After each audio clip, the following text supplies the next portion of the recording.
He was one of the most feared and most influential figures of Rwanda's pre-1994 genocide against the Tutsi political elite. Known to many simply as Monsieur Z, Protais Zigiranyirazo stood at the heart of power, privilege, and political violence for decades. His legacy, controversial, painful, and fiercely debated, continues to ignite emotions long after his death.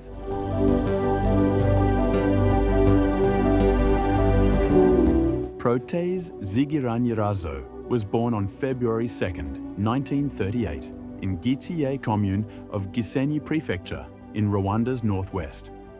His upbringing would eventually place him in the orbit of the country's most powerful family. His sister, Agata Kanziga, married President Juvenal Habyarimana. With this marriage, Zigiranyirazo became the president's brother-in-law, a connection that thrust him into the core of political authority in Rwanda. Natanze amabwiriza ko mu kwezi kwa karindwi interahamwe zigomba kuba ziri mu makomini yose. Inside the tight network known as the Akazu, a circle of relatives and close associates surrounding President Habyarimana, Zigiranyirazo's influence grew. He earned the nickname Monsieur Z, a title reflecting both admiration and apprehension for his power. His political ascent began in the legislature, serving as a member of parliament between 1969 and 1973, before being appointed prefect of Kibuye. A year later, he became prefect of Ruhengeri, a role he would hold for 15 years.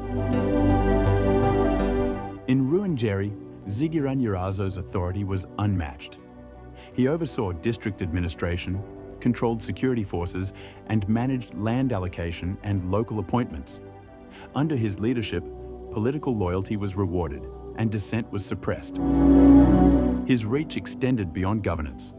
Investigations later revealed that roadblocks were erected near his properties during the 1994 genocide against Tutsi, sites where Tutsi civilians were targeted and killed.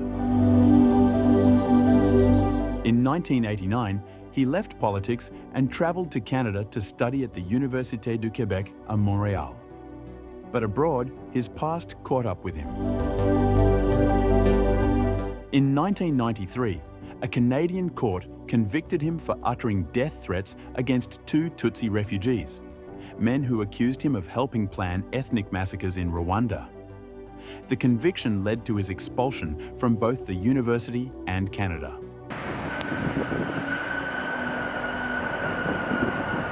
He returned to Rwanda, rejoining political networks that would soon plunge the nation into one of the darkest chapters in human history.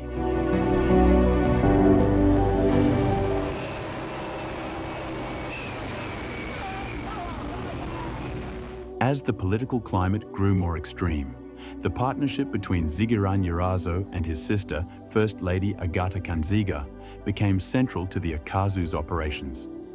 Their combined influence spanned local authority and national strategy.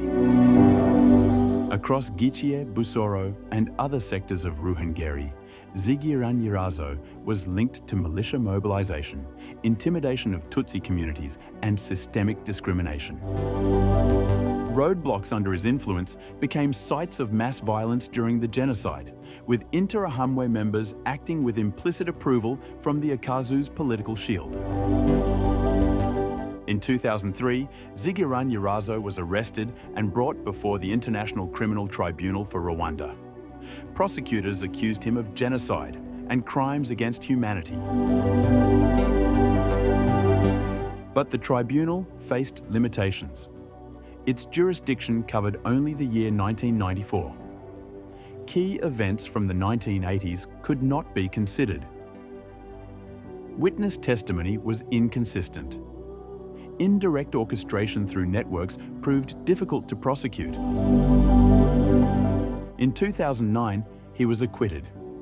human rights organizations criticized the ruling, arguing that high-level figures often escaped justice because they operated through intermediaries.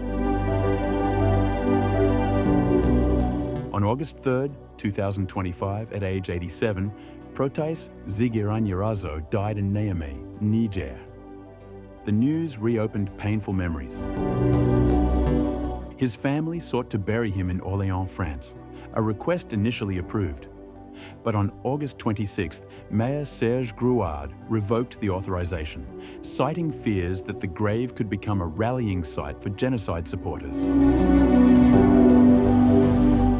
His son, Antoine Mukiza Zigiranyirazo, publicly condemned the decision. On September 28th, he tweeted, "To survivor groups, this message reflected denial, not only of the past, but of the suffering endured by Tutsi families." Today, Zigiranyirazo's legacy remains deeply divided. Legally, he walked free. Historically, his name is tied to the machinery of ethnic violence. Politically, he symbolizes the reach and impunity of the Akazu. Socially, he represents unresolved tensions between justice, memory, and reconciliation. For many survivors, his story is a reminder that true accountability is broader than any courtroom's verdict. The debate surrounding his death and burial shows how societies continue to wrestle with the shadows of the past. Protais Zigiranyirazo leaves behind a legacy that challenges historians, survivors, and future generations to confront the enduring consequences of political power and human tragedy.